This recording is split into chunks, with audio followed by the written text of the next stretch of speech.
саламатсыздарбы, урматтуу кыргыз журтум. Адаттагыдай эле ушу кыргыздын улуулугун таанытуу, кудуреттүү улуу табылга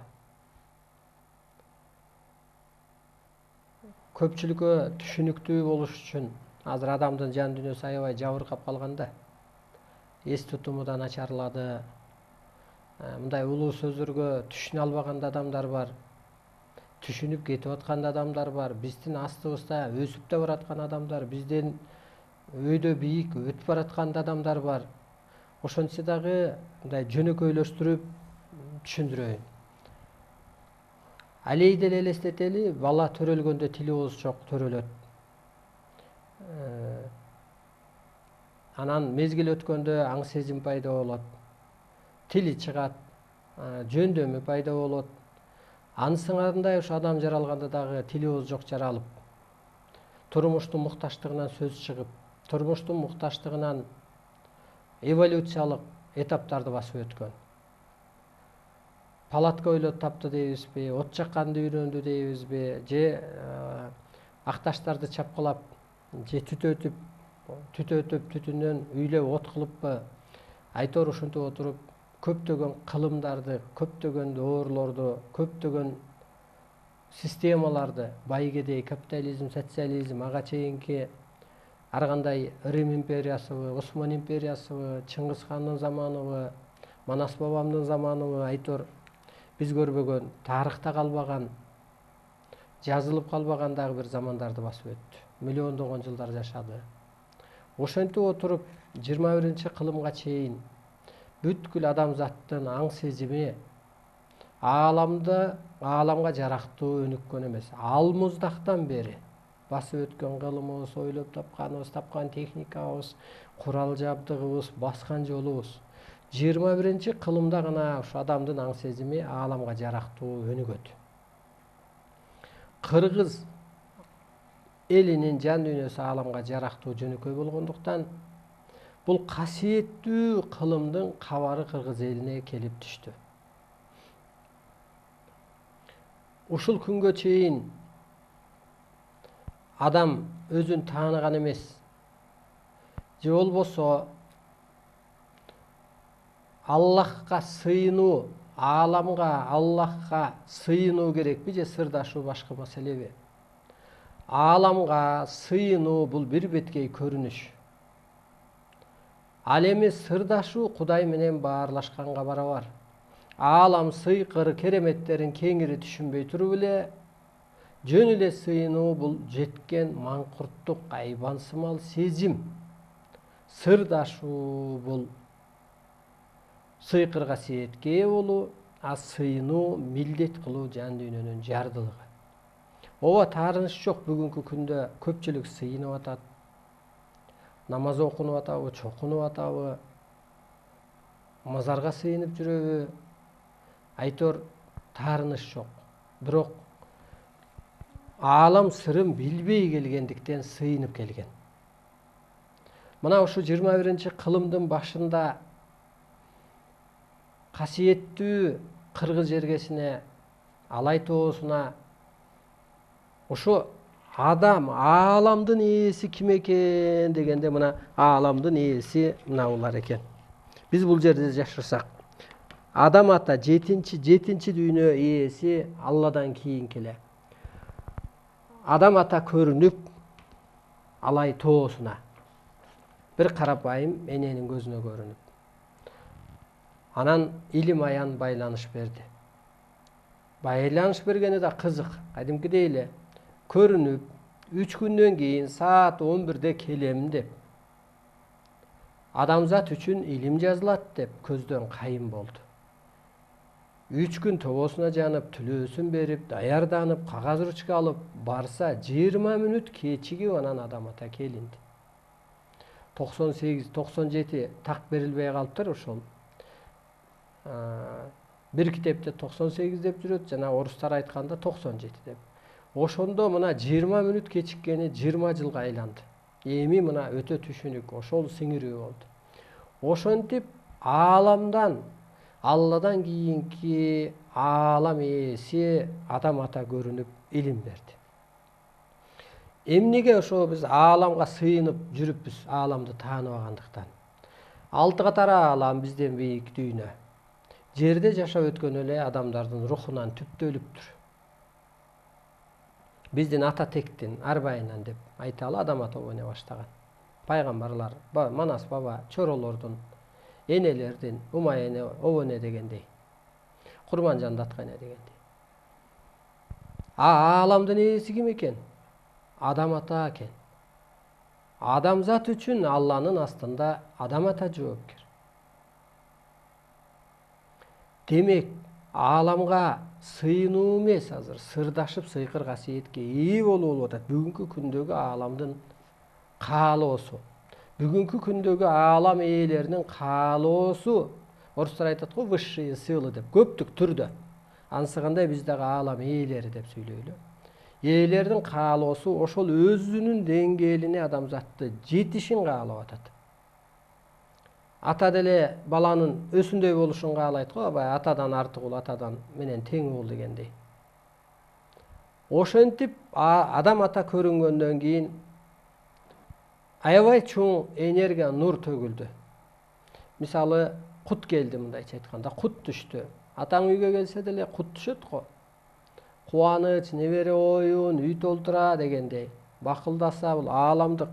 Пенде ата келсе эме татаал, мүмкүн ал кештер, мүмкүн ал өзүн тааныбагандыр. Аалам күчү адам ата келип атпайбы? Анан ошол кезде алай жергесине чоң нур энергия касиет түшүп, жанагы ошо бийлик ээсине катары Курманжан датка энени жактап жүргөн, жылдыз жолдош боло баштаган кайтпас генерал Исмаил Исаков, Келдибеков деген агаларыбыз, Марат Султанов деген агаларыбыз мына депутат болду. Асты спикер болду. Коргоо министри болду дегендей. Мына ошентип, урматтуу журтум, аалам закону түштү. Так айтылыш керек, бул берилиш керек, муну сыйда айтып өткөндө болбойт. Ошондо жаңы доордо жашоо үчүн тийиштүү илим керек. Болбосо жашооңор саат сайын тизгинделе берет. Анан эмне болду? Арыстан Алай барды. Алай деген ат коюлду, шарт окулуп. Ал эмне болду ошондо? Алайга түшкөн энергиялар Арыстан Алайга отурду. Адам ата мурун караан болуп көктө дух катары болсо, азыр жаран болуп Арыстан Алайды кийди. Эми адам ата катары Арыстан Алай адамзатка шарт окуйт. Мына мен энелерге шарт окуп атам го, агайларга. Эне дүйнө элинин түзүүчүсү. Эненин жан дүйнөсү жакшы жака өнүксө, өнүктүргүч, көрктөндүргүч, жаман жака өнүксө, жегич, ириткич зат. Түзүн айтып атам да. Кемчилигин айтып атам, өсүп кеткенин айтып атам.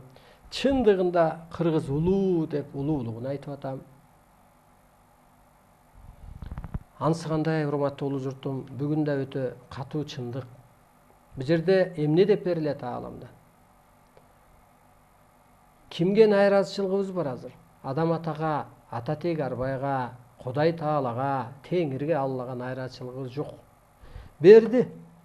Жаша, өс, өнүк, бийикте, өйдөлө, улуулукка калыптан деп. Жаратты. Мына мен эл үчүн партиянын лидеримин. Бул жердик. Эне атам жаратып кеткендир бир себеп менен. Бирок бүгүнкү күндө ошо аалам мыйзамынын өкүлүмүн, представителимин. Бул жерде так берилет. Арыстан Алай улуу күчтөрдүн айтар сөзү, кылар иши, көрөр көзү деп. Көрөр көзү деген улуу адам алысты көрөт го.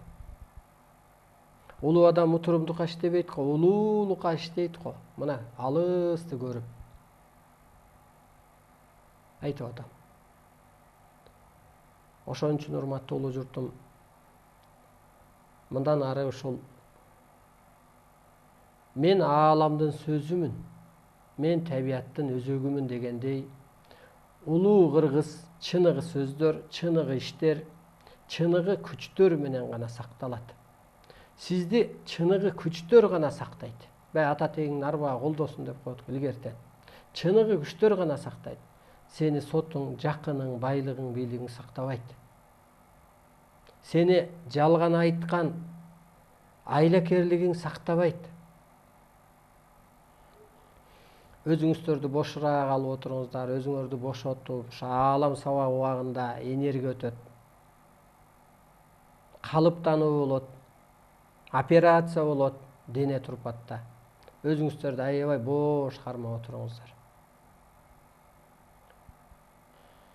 Сиз эмне менен сакталасыз? Бүгүнкү күндө мына чыныгы сөз, чыныгы иш, чыныгы күч. Чыныгы күчтөр менен гана сакталасыз. Арбак ыраазы болбоюнча тириктин иши жүрбөйт. Алладан да жакын бизге арбай болуп атпайбы? Мындай чындап карап келгенде. Көзөмөлдөөчү, жан алчу, жан салчу, колдоочу, коргоочу, жазалоочу дегендей. Мына чыныгы күчтөр. Чыныгы күчтөр эмне деп атат? Өйдө эле деп атат. Ойлонуп отурсаңыздар, бүгүнкү күндө мына эгемендүүлүккө болгонубузга бир 4-1 кылым өттү. Кылымдын 4-1 бөлүгү өттү. Уже бул мындай 4-1 бөлүк деген сөз бар го. Бул ошол 4-1 бөлүк кылымда кыргыз журту эмнеге жетишти? Жалган болду, алдамчы болду,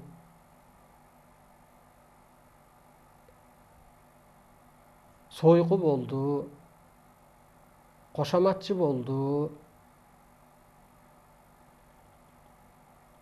эки көзгө алдырды, улуулугун качырды, минуска гана кетти. Касиетин качырды, эң башкысы.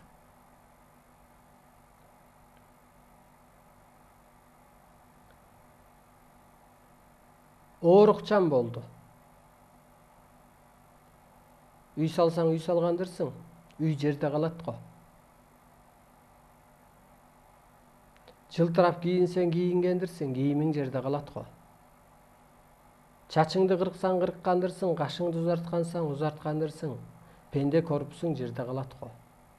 Эң башкысы ушу улуу жанын аябай кичирейт. Жалган калып келди. Мына аял затын карайлаткандагы жан дүйнө, адам затын ооруткандагы жан дүйнө, боз баланы бурмалаганда жан дүйнө, эн атаны сыйлаганда жан дүйнө, ак кара деп таанаганда жан дүйнө. Жан дүйнөбүз жабыркады, касиетибиз качты. Эми бурулуш жасоо үчүн мезгил келди. 17-жыл өтө чоң бурулуш болот. Болуп келген 1917-жылда бурулуш болуп келген. Правда деген сөз өзү не? Бул чындык. Чындыкты жашырышка болбойт, чындык чыгат. Чындык чыгат иштен. Чындыкты көмүп койгонго болбойт. Өлтүргөн адамды көмүп койсо деле таа болуп атат го кийин. Көмгөн жерин өзү көрсөтүп берип атат го. Ансыңарындай урматтуу улуу журтум. Мына ааламдан дагы улуу чындык деген китеп түштү. Аты эле ушул, улуу чындык. Илелин жердеги чындыкты айткан, арстан алай улуу чындыкты айтып атат. Ошентип чындыктын чыкчуу мезгили келди. Ушу өзүңүздөр бурулуш жасаңыздар. Өзүңүздөр. Эртең өлүп баратканда өкүнүп калба. Жалган айтылган жерде жакырчылык болот. Башчы жалган айттыбы, ошол чөйрөдө жалганчылык да. Жалганчылык болгон жерде жакырчылык болот. Атам жалган айтса, үйдө жакырчылык болот. Эне айтса, үйдүн дагы жакырчылык болот. Кел ушу. Ким жалган айтат? Жан дүйнөсү жарды адам жалган айтат. Жалган менен бүгүн чындыкты бир аныктайлы.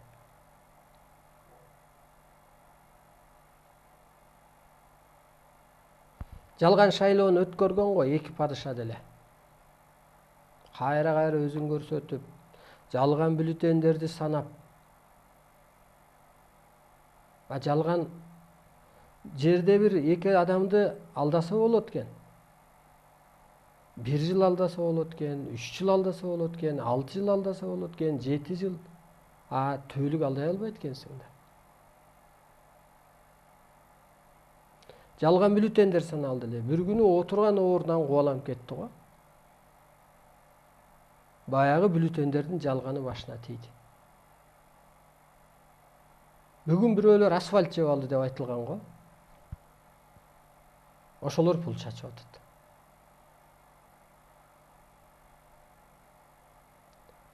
Урматтуу улуу журтум, ар бир адам коомдук иш менен аралашпаса иши жүрбөйт деп берилет. Дүйнөлөшүү мезгилинде ар бир адам коомдук ишке аябай катуу киришиш керек. Окуп берейин. Үй бүлөнүн маселесине караганда ар бир адам дүйнөлүк иштерди, маселелерди ойлосоң, тиричиликтин түптөлүшүнө өтө чоң таасирин берет. Жеке менчик иш, тиричилик дүйнөлөшүү учурунда иштебегендиктен, адамзаттын маселесин ойлосоң, сүйлөсөң баардык иштер чечилет. Эмне болсо ошо болсун, биз телевизордон көрүп турабыз дегенге болбойт да. Анда сен өз балаңды алдап атпайсыңбы, өз мекениңди алдап атпайсыңбы, өз эне атаңды алдап атпайсыңбы, ичип аткан сууңду алдап атпайсыңбы?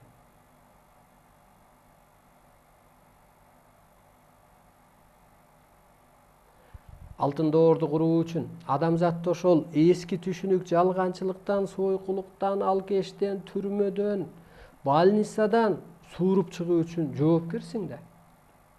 Эмнеге оорукчан болуп атат? Эмоция, кысылуу, кыжаалатчылык.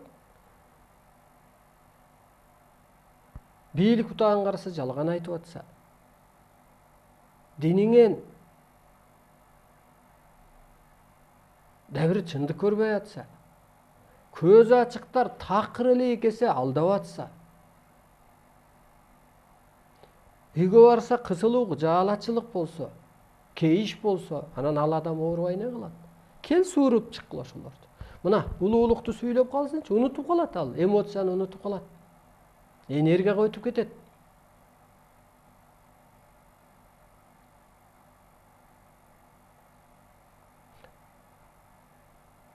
Улуу күчтөрдүн ордуна отуруш керек азыр адам. Алар ошончо касиет берди кыргызга. Чындыкты тапкыла, кыргыз өлкөсүн жаңыча түздөгүлө, түптөгүлө, анан дүйнөгө көчүргүлө деп. Улуу күчтөр жалган айтабы? Мисалы, мына улуу кыргыз деген ошолордун сыпаты болгон кыргызда. Батасы кабыл болгон, назары күчтүү болгон, ошо күчтөрдөй болгон. Ошо сыпатка калыптаналы, ошолордун ишин аткаралы. Мына мен канча адамга кеңеш берем, келсе сабак өтөм, айыкса кубанам. Анын эмненин энергиясы менен? Ошол улуу илимдин, ошолордун энергиясы менен. Аларда тил жок, аларда турпат жок, Кудайдабы, ааламдабы. Аларда басып баргыдай кол бут жок, аларда телевидение жок. Чыгаргыла келиңиздер, ошо больницадан адамдарды чыгаралы. Эне аталар жолун таппай калды. Мына жаштар келиңиздер, аябай калыптанып туруп, ата энеңизге барып улуулукту сабак өтүңүзчү. Кубанат, ал кубанат. Көйнөгүнө терисине батпай калбайбы керек болсо? Азыр милдеттүүбүз, коомдук ишке кийлигишибиз керекпиз. чындыкты чыгарганга, чындыкты аныктап бергенге.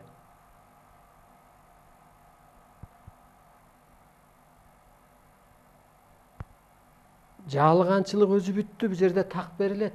Байлык, бийликтин орду чындык менен алмашканын терең баалаш керек адам деп. Чындык илими түшкөндөн кийин жалганчылардын бети ачылып аткан ошо да. Абийирлер эле ачылып атат го, күнүгө эле дүйнөдө деле. Жасалма нерсенин баары эле абийири ачылып атат.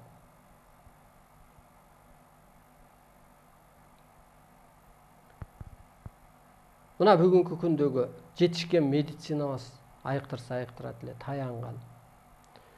Топтоп койгон пулубуз бир кереги тийсе кереги тиет эле. Жазып койгон мүшөк күндө спикер кабыл алып атат го. Тиги трибуна сүйлөйт, рахмат деп коет. Бирок рахматын айтат да, бирок анын идеясы ойго да албайт. Бул бунчаны сүйлөйт. Жок, жерде бир Кудай бар, ошону угуп коет. Башка эчтеке жок. Кыргыз качан бышасыңар? Ичиңер качан бышат? Байлык, бийлик жок, жоюлуш керек өзүчө.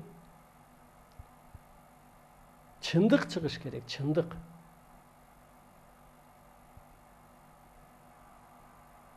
Мына ошентип отуруп, коомду ошол адамдар булгады.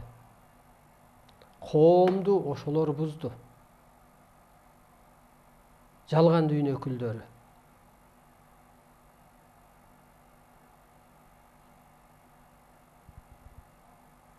Эмне идеяңар бар? Мисалга эртең. Мисалга.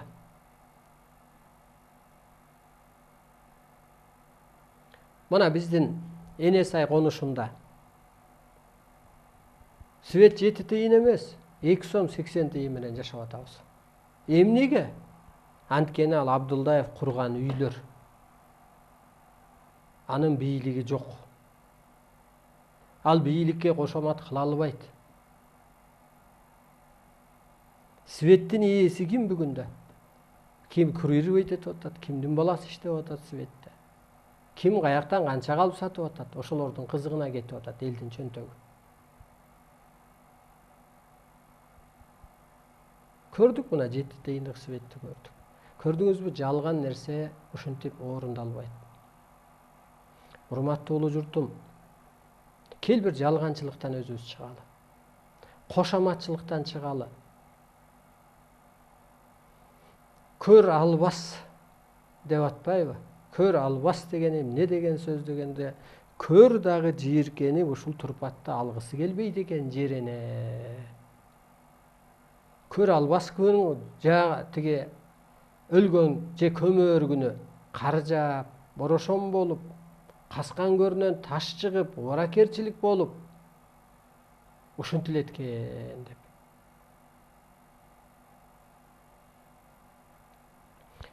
Чындык жеңди, урматтуу улуу журтум, ааламдан чындык илими түштү. Адам ата калып айтабы? Эң өкүнүчтүүсү бүгүнкү күндө ошо диндегилер туура жашап атат деп да айтсак болот да бир кырынан. Хотя ошо Куран китепти кармап, намазын окуп, айтор бир мындай кылып. Эң өкүнүчтүүсү бүгүн ошо көз ачыктардын санынын көбөйүп, ойду тоону сүйлөп, адамдарды адаштырганда болуп атат. Же колунда бир китеби жок, таянган, же бир келечеги жок. Бирөө бата чыгарып аткан эмес, бирөө Түркистанга айдап аткан эмес, бирөө бир мазарга барып кой сойдуруп аткан эмес. Бирөө палекет от жактык эле Манас Атай келди деп аткан эмес. Эртең уят болбойсуздарбы? Анысы кандай эле өз кызыкчылыгы үчүн дагы ошол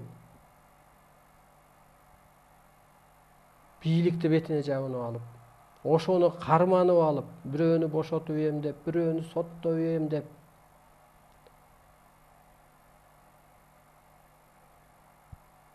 Эртең башка бирөө мугалим болуп келбейт да, сен эле мугалим болуп иштейсиң да. Ким келсе кандай болсо да, бирок чындык үчүн жашаш керек да. ошол эле кызматкерлер иштейт эртең, элди оңдоп, түздөп, а бирок жаңыча көз караш менен өзүн соттоп, өзүн оңдоп эң биринчи.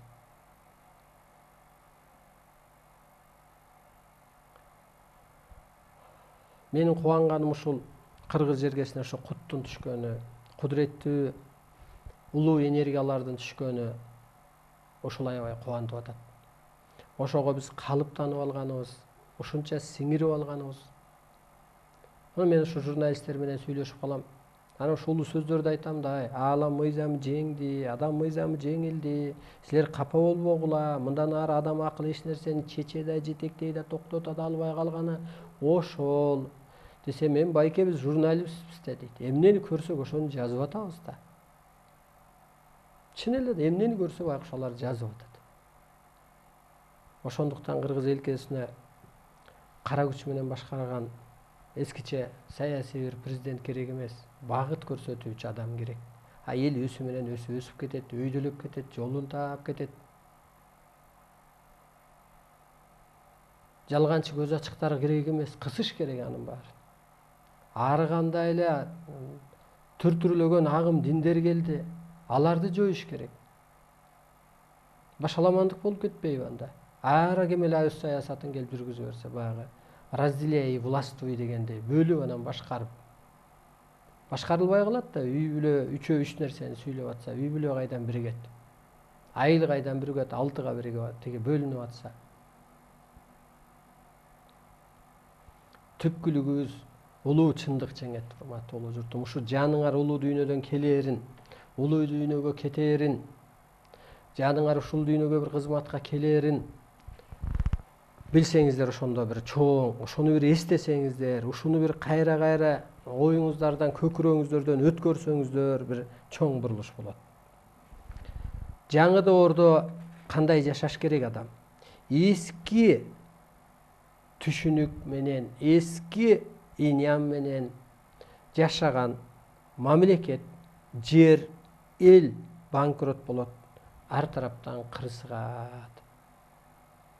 Ошондо эмне кылыш керек? Эң биринчи, азыр ушу эмоциядан, иняндан, ак карадан, көрпендечиликтен, майда түшүнүктөн чыгып туруп, адам жаратуучулукту иштеш керек. Бул жаңы доордо өзүн өзү жасаш керек. Жок дегенде мен эмнеге өлүшүм керек, эмнеге мен кейишим керек? Кейигенден көрө көңүлдүү жүр дейт. Мен көңүлүмдү көтөрөйүн, бар оокатыма тобо шүгүр келтирейин, элим тынч, жерим бүтүн, жыртылган жок, жарылган жок. Көңүлдүү жүрөйүнчү, кой. Мындан жаманда деле биздин ата тегарбайлар согушта жүрсө деле тобо деген, эри жок, үйү жок, 3 бир тууган, 5 бир тууган кетип кайтпай калган күндө деле дегендей тобобузга жана албай атабыз. Бакытта жашап атабыз азыр карапайым эл. Ошо бакыттыбызды жүрөгүбүз менен сезе албай атабыз. Чындык менен жалгандын ортосун талдай албай атабыз. Өзүңөрдү жазагыла, өзүңөрдү соттогула, өзүңөрдү оңдогула. Жаратуучулукту иштеткиле. Жомоктоштургула. 21-чи кылым бул алтын доорду куруучу кылым.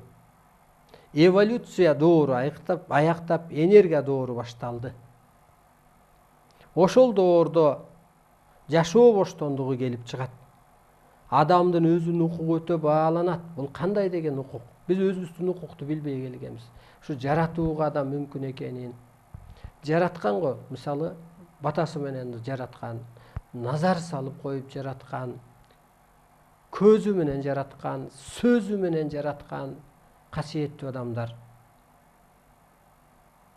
Түздө оңдоп койгон, керек болсо мен бала кезде билем, бир Бапы деген апа бар эле. Төлгө таш менен жолуңду ачып койгон, төлгө тартып барат. Оңдоп коеюнчу, алдыңа кетейин, түздөп коеюнчу деп эле. Ошо кичине сыйкырды иштете билген. Ошол башатка кайтчу мезгилибиз келди. Анан ушул улуу кыргызга өтө жоопкерчилик буйрулуп атпайбы? Улуу кыргыз адамзатты боштондукка чыгарууга жоопкер. Улуу кыргыз улуу мыйзамды жаратпаса, адамзатты ортоңку жолго салбаса, тыптыйпыл болуп жоюлат болуп келип атат мына.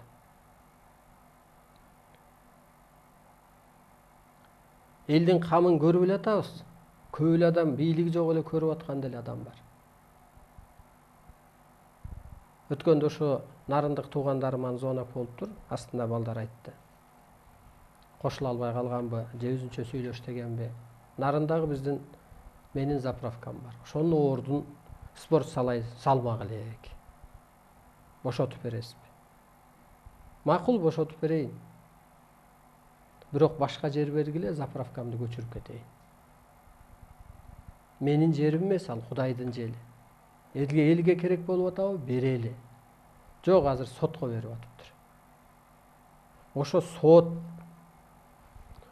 ошол кагаз, ошол бийликтин баскынчылыгы адамдын энергиясын жеп атат да.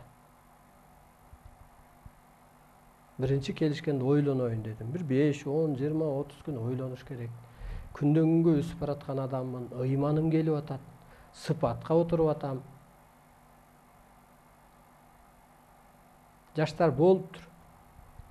Бирөөнү чалып айттым, WhatsApp'тан, тиги Facebook'тан жазып атты эле, Улан деген жигит. Байке бошотуп бересиз, макул сүйлөштүм.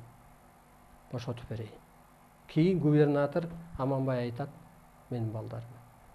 Биз сотко кагаз даярдап койдук эле.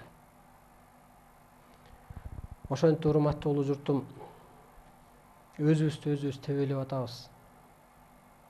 Мен предпринимательмин. Ал заправкадан болбосо да башка заправкадан налог төлөп атам, эл багып атам. Сага айлык берип атам. Пенсионерлерге пенсия чыгарып атам. Көрдүңүздөрбү? Кандай экен бул? Бул өзү чындык эмес, бул өзү жалган. Ошон үчүн адам улуулугун тааныбай атат. Тааныш керек, башка жол жок. Башка багыт жок. Өсүү, өнүгүү, мына өткөндө сабак өттүк эле. Дүйнөнүн биригүүсүнө, адамзаттын өнүгүүсүнө мен себепкер болом деп. Кыргыз, сиздер себепкерсиздер. Дүйнө элинин биригүүсүнө, адамзаттын өнүгүүсүнө сиздер себепкер болосуздар.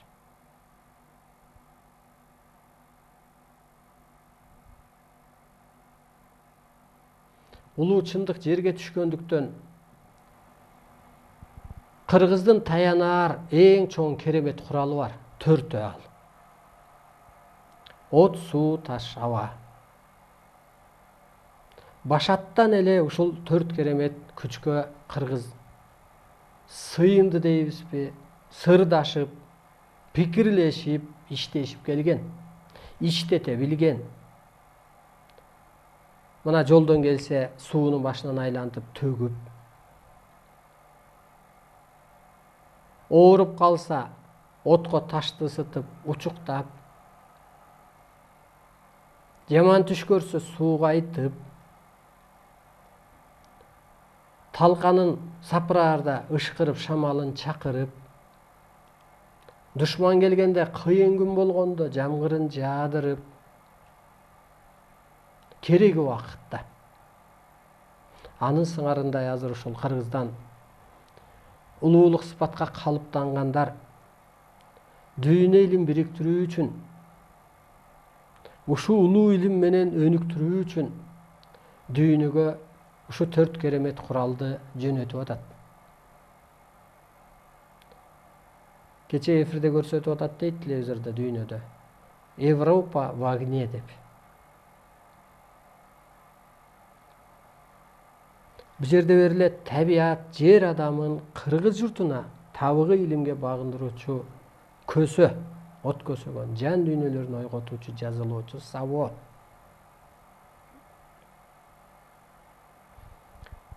Кыргыздан чыккан ыйыктар, өзүн таадаган эжеке агайлар азыр дүйнөнү ойлоп атат, карапайым элдин арасынан чыккандар. Адамзатты ойлоп атат, кантип сактап калабыз деп.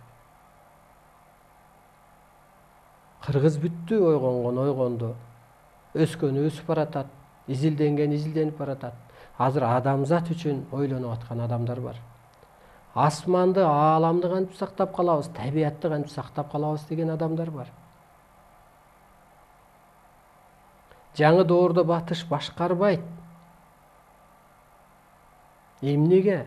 Ал жерди башкарып келген, жердик табигый илим, табигый мыйзам, табигый коркутуу, үркүтүү менен башкарып келген. Табигый нерсе бүттү го, табылма нерсе бүттү го, табылма. Жердеги ошол бир көрүнө иш бүттү го. Ааламдык илим түшкөндөн кийин, чындык түшкөндөн кийин. А бул батыш эли аалам сырын ача элек да. А кыргыз ачып койду. Атабан Арбай менен пикирлешип, антташып койду Арбайлар менен. Кээ бир адам. Мына мен Арбайлар менен антташып койдум. Илим жазган алайлыктар менен эсептешип койдум. Табиятты жоктоп бейишке айлантып койдум. Кыргызды ойготуп койдум. Улуу жолду баштап койдум, өзүмдү сыйкырлап койдум дегендей.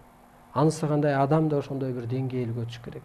Урматтуу улуу журтум, көчүрмө болуш керек ошо бир адамга.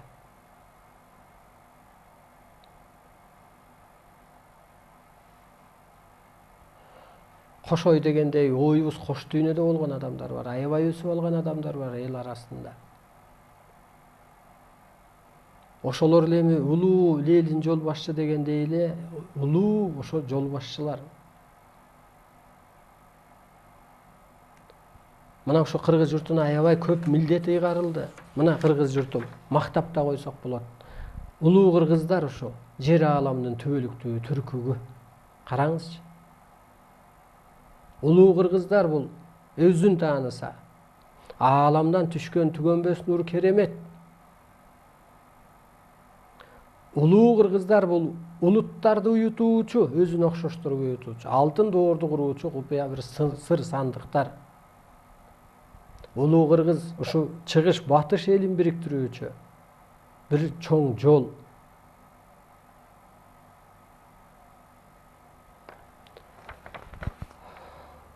Ушу улуулугубузду таанышыбыз керек болду. Жана жалган дүйнөдөн чыгышыбыз керек болуп атат.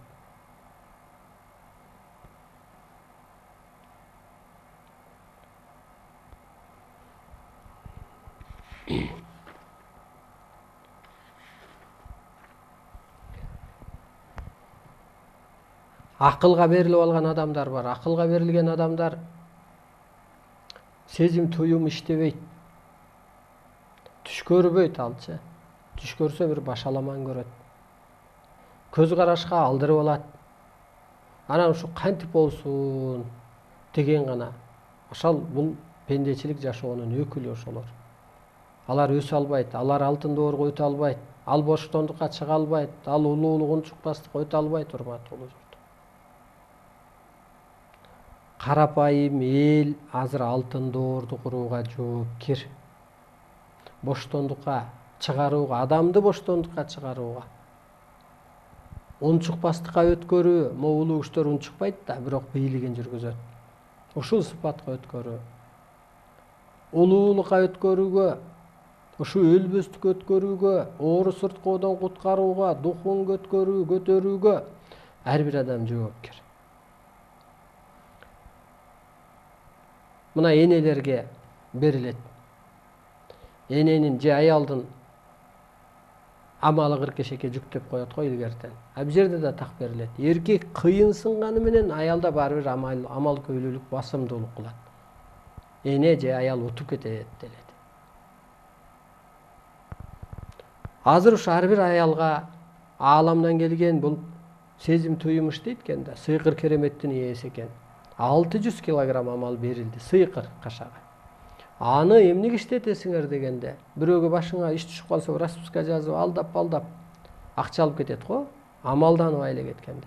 Ошо сыяктуу амалыңарды алтын доорду жарыялоо үчүн иштет. Кеңеш бер, түшүнүгүңдү кеңейт, үй кыдыр, жакын жукунуңа бар, өкүл кызыңа өкүлүнөңө дегендей. Эртедир кечтир өйдөлөйт алар. Анан рахмат айтат. Ушу китепти тыштап кетипсиң, мен окудум, анан түшүмдү жоорудум, анан ойлонуп калдым, анан өсүп калдым. Bir кабардар кылып кой. Амалыңды иштет. Эмне дейт? Кудай арбайлар бизди боштондукка чыгаргыла дейт. Ал эмне деген түшүнүк? Сен жерде ошолордун ишин улап кетсең, ошолордун айтар сөзү, кылар иши, көрөр көзү дегендей. Алар боштондукка чыгып атпайбы? Батенен деле боштондукка чыгарат го. Карган кезде, өйдөлөгөн кезде, апа, Бишкекке бар, кызыңды кынап барып кел, койду мен карайм, малды мен карайм, жерди мен айдайм дегендей. Бүгүнкү күндө адамдын аң сезим аябай ылдый түштү да. Баягы жаман бала деле эне атаны кыжаалат кылгандай. Кудай бизди ушунча кечирип келди. Мындай ойлонуп отурсаңыздар. Жараткан жаратылышты талкалап атсак, булгап атсак, баркын билбесек, бир колунан келген киши сатып алды дагы кайра байкуш кыргыздын балдарына сатты. Жан документи жок. Нерви желпипти ошол жаңы конуштун. Баласына чейин, атасынан баласына чейин. Түрттүрүп ийеби, документи тиеби.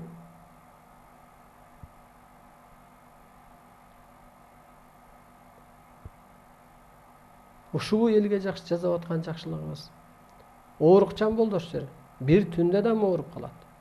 3 күндө адам ооруп калат, инсульт болуп калат.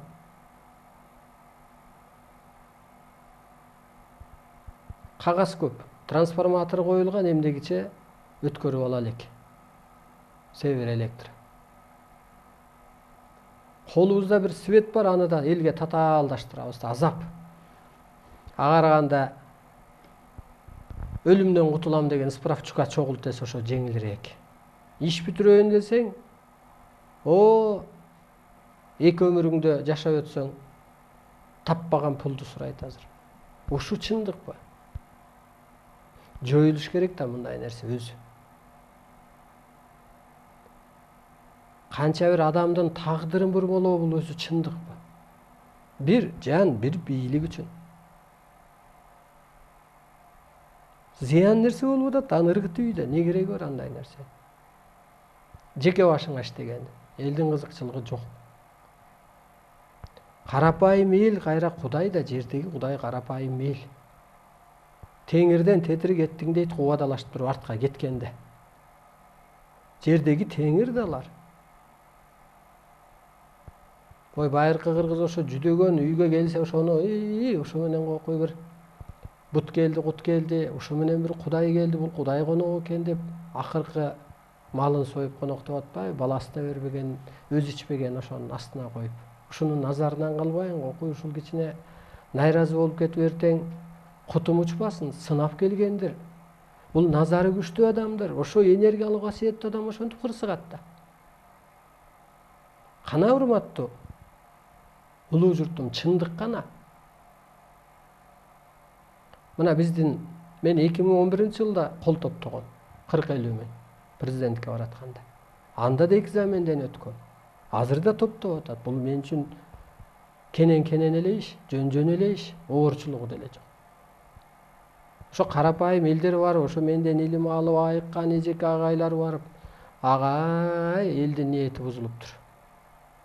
Подпись берчи десе Абдулдаевка же жана башка. Эмне деп айтканын билбейм. 200 сом деп айтып атат дейт. Туалетке деле атыңды жазып кетип атасың го.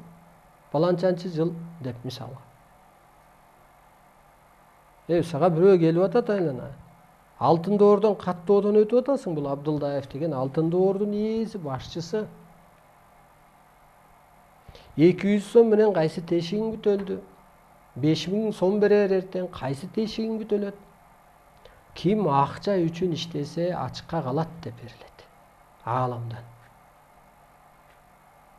Кимдин касиети жок болсо тамак табуу өң оор тозок дейт. Сен акчага байландың, сенин демек касиетиң жок. Ошон үчүн каражат жок.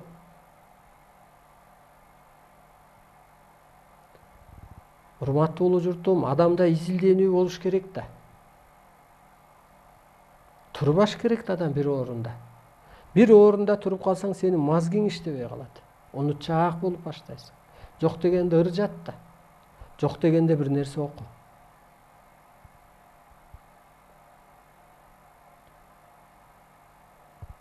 Мен ушу көп адамдарга барып сабак өтөм. Аябай аракет кылам да ошо кыргызды көтөрөйүн деп. Депутаттарга барам, чиновниктерге, башы көрүнгөн журналисттерге сүйлөсөм, кээ бир күндөр уят кылат да. Мисалы, эми атын айтпай эле коеюн, бир кишиге барып ушундай сабак өтсөм, угуп туруп айтат. Арсен Бейшналиевич, сиз аябай сонун сүйлөп өткөнсүз кыргызча. Бирок сөзүңүздү түшүнбөдүм дейт. Өзү русскоязычный болсо анан түшүнгөн жок да. Эмне кылам, сумкама китептеримди салып алып кеттим. Кээ бир жерге барсам айтат, Арстан, уялчы, кыргызды мактабай эле койчу. Не бересиң, сордуктап атат го дейт. Аныкы да бир чети туура, уялып кайра кетесиң. Эми сордуктап атат, алдап атат деп эле жүрө беребизби? Чындыкта өлүп эле кетти го биздин балдар. Ошонун биридирбиз. Бирдемени баштап койсок, бирөө улап кетер, көбөйүп кетер.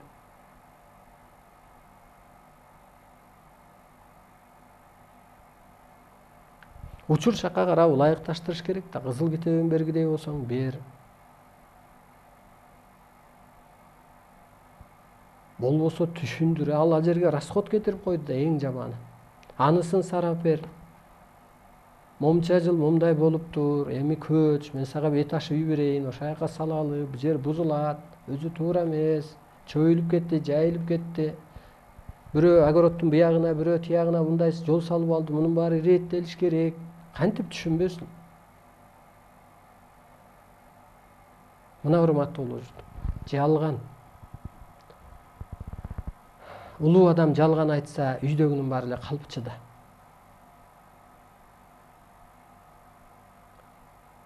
Жалган айтылган жерде жакырчылык болуп атпайбы? Жана журналист айткандай болуп атат, эмнени көрсөк ошону жазып атабыз дагы деп.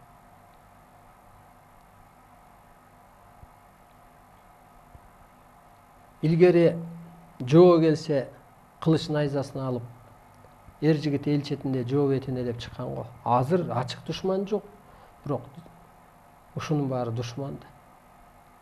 Мына кредитти маселесин мен көтөрүп чыктым. 60 аялды бир канчаны бир маршруткаларга салып алып, Ак үйдүн астына барып митинг кылып, аларды уюштуруп, алыбыздан келишинче микрокредитный компанияларды жаптыртып, Нацбанкка барып, Ак үйгө кирип, далай ишти кылдык. Алар анан сатылды. Тиги пайдалана баштады, курултай чакырды, дагы бир оппозиция чакырды. Мен эми жалган жерде жүрөм, кеттик. Азыр жок алар. Бирок кандай болсо да маселе көтөрдүк. Баш мыйзам өзгөрсүн деп 2011-жылы чыктык. Жогорку кеңеш тарасын, Даанышмандар кеңеши түзүлсүн деп. Бир 40 адамдан топтолгон эле.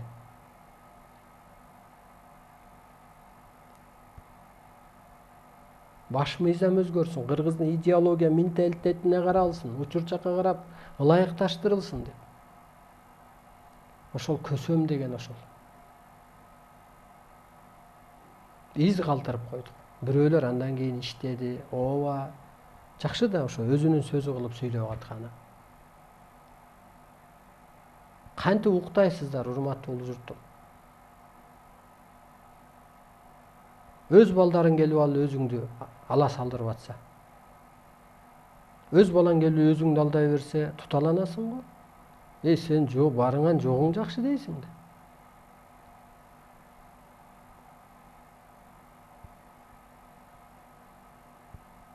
Бирөөнү тияк колдоп атыптыр, бирөөнү бияк колдоп атыптыр. Азыр ошо мамлекеттер ойлонуш керек да. Биз кыргыз журтунун назарынан калып, бир жеримди суу каптап, бир жерим өрт каптап, бир жеримди тополоң тос болуп, жан дүйнөм тынчыбай аткан ушу дегенди биз жеткиришибиз керек. Бул шарт. Адам ата окуган шартты азыр Арстан Алай окуйт. Силерге шарт, урматтуулуу журт. Бул ааламдык шарт, бул закон. Ал жерде чыгарган кагазда эчтеке эмес. Ааламдагы сотту койсун, жердеги сотту бурмаласак болот. 3 жыл чойсок болот. Булар чоюлбайт, күтпөйт. Арба курган кечирилбейт дегендей. Кудай урганда кечирилет деген кеп бар го.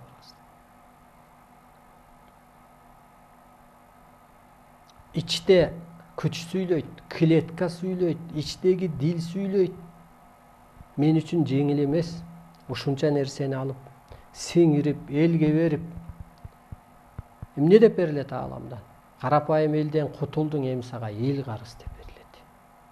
О, чындык мына келип жанын алып атат, китебин алып атат, айыгып атат, бирин-бири тарбиялап атат. Кырсыкпаса келбейт эле да, сиздер да кырсыгып турасыздар. Багынып гана кошуласыздар, бул ааламдык мыйзамга эч ким каршы чыкпайт. Бул чындык. Арыстан алай китеби өткөндө, закон өткөндө энергиясын да кошо берет. Коргоп коштойт улуу кишилер. Мен ошолордун гана сөзүн айтып атам.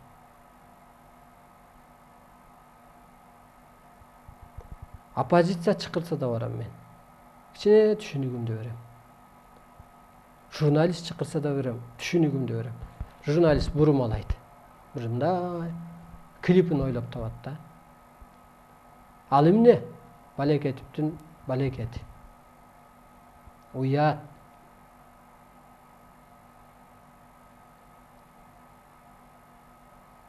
Жалган ал. Кечте барып адам кантип уктайт? Кечке бирөө канча кишини алдап туруп. 6 миллион кишинин бир күндүк тагдыры. Бир адамдын 6 миллион күнүн окшоп атпайбы? Бир адам 6 миллион күн алданган болуп атат. Бир адамды алып келип 1 саат күттүрүп коюп уят да. Мына ошол кезде көктөн жерге түшкөчүдөй болгон Келдибековго бардым, ошо китептерин көтөрүп алып. Уксун, көрсүн ошол киши. Азыр дагы. Жок, кабыл албайт экен, ал күнү туулган күн болуп атыптыр. Чекесинен эле айтайын. Түшүнүш керек. Агайын, эмне кылыш керек? Айтыңызчы, кеңеш бериңизчи. Доктордон деле кеңеш бериңизчи, кантип айыгам деп сурайт го. Айтыңызчы деп, мындай кылсак кандай болот, мындай вариант деп. А минтип мен деле ошол баары ойгонот, ошолор биш, утуп кетет эле ошолор эгер ушуну алып кетсе.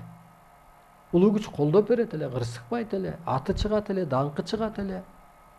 Алтын доор эртерээк курулат эле. Канчада ушу оорубай, эмоциядан чыгып кетсе, канча адамдын ата теги арбайы өзү ыраазы болбойбу? Чындыктын көзүн ачып берип койсоң, эл эртең ыраазы болот да бул. Алейди деле бөбөк 3-5 класс чоңойтуп келе берейин ата, бир күнү ыраазы болот го. Ата баягыда тилде деле туура сөз айтыптыр.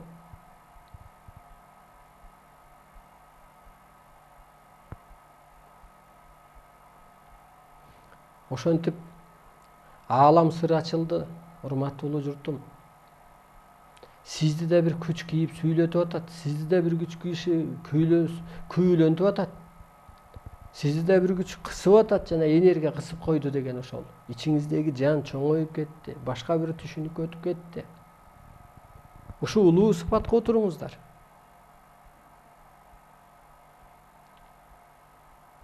Чындык түшкөндөн кийин жалган дүйнөнүн ар кандай мыйзамдары жолун жабылды. Криминалдардын күнү бүттү бу жерде так. Медицина окумуштуулар колго түштү, кишен салынды. Кишен салынды деген эми өспөйт да. Мен могу сүйлөп аткан сөздөрдү канча бир жылдан кийин дүйнө тактап чыгат.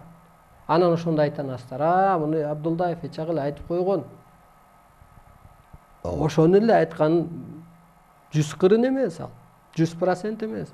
10%, 5%ин сүйлөп атат дүйнө дейсиздер. Ошо табият бизге элчилик кылып атат. Бир жерин өрт кылып, бир жерин суу каптап, бир жерин вирус кылып, бир жерин куюн кылып, бирөөлөрдүн духун көтөрүп, митинг кылып, өзүнө бастырбай. Элчилик деп коет, так берилет. А табиятты да башкара билиш керек. Табиятка дагы туура программа бериш керек. Табияттын дагы сырын билиш керек. Абадагы кереметти окуш керек да. Абада өмүр булагы, келечек чырагы, жаңы идеялар. Идея абадан келет.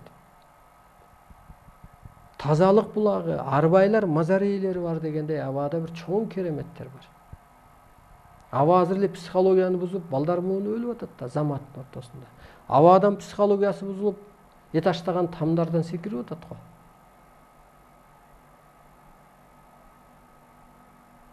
Кыргыз тукумун кордогонго эч кимдин акысы жок. Кыргыз элине башчы болуудан корк деп берилет ааламда. Себеби улуу журттун көктөн буйрулган укугу көп деп. Кыргыз улуу журтунда табылма илим көп деле таасир бербейт дейт. 5 дипломуң болсо да таасир бербейт. Табылма илим адамды кемчилиги жок, кесиби көп кылып жаратып коет. Ал абанын сырын окуп атса, абага программа берип атса, Манас бабамдын жайсаң атаданбы алып туруп жерге жазып берип атса, эмненин тилин билип атат, ааламдын тилин билип атат ал. Жазып берип атпайбы жерге? Аны башка улут билеби, же 5 диплому бар адам билеби? Же 5 жыл элди башкарган билеби? Же элди алдагандар ошону билеби? Билбейт ал. Ага берилбейт. Алар артта калат. Аябай артта калат. Уят болуп, артта калат баягы. Самка иши болуп артында. Ошон үчүн адам сыпатка калыптануу керек, урматтуу журт. Бул чындык. Бул ошо улуу күчтөрдүн айтар сөзү катары ошо сиздерге шарт. Башка багытыңар жок. Ошо мени көргөн болсоңор азыр көкүрөгүңүздөрдө тынчтык башталбай, мындай козголуу башталды. Каныңар, дег касиетиңер, ичиңердеги чоң жаныңар ойгонуп баштады. Бул жөн эле закон. Андан кийин адам да удургуп баштайт. Ошентип эле касиети менен бир адам дүйнөнү тегерет, тегиздеп, бириктирип коет. Анын көчүрмөлөрү көбөйөт, Арыстан алайын. Сүйлөгөндөр көбөйөт, адвокаттары көбөйөт, мындайча айтканда, актагандары көбөйөт. Өзүң менен күрөш. Улуу сөздөрдү түшүнгөнгө аракет кыл. Так берилет бул жерде. Арыстан алайдын мазактагандар өстөрүн маскара болот дейт. Эгер бийликтегилер асылса, бийликке элге сот жүрөт деп берилет ааламда.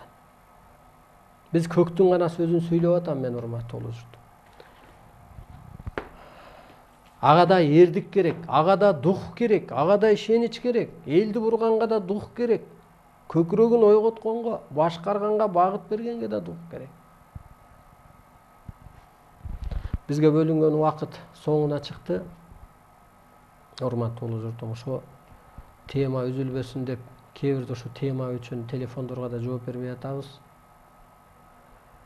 Ар жуманын ушу 1-4 күнү кечки саат 7-де ушул эфирлер болуп турат.